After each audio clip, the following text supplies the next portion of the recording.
Hello, welcome to my channel. Today a recipe for a delicious egg paste with surimi sticks addition. As always at the start, I invite new viewers to subscribe to the channel, click the bell and you will stay up to date with my recipes.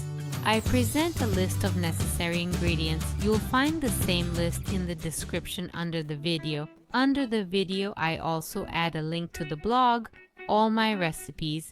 We need 5 hard-boiled eggs. Then we mash them with a fork. Add about 250 grams of surimi sticks cut into small pieces, 4 radishes, 3 tablespoons of chopped dill and chives each, 2 tablespoons of mayonnaise, salt and pepper to taste, and mix everything together.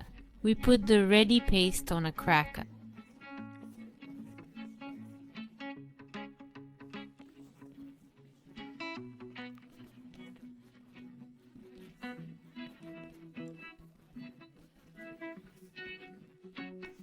Be sure to prepare, of course, watch my next materials. You will find this and other recipes on the blog. I always provide a link under the video. Thank you, regards.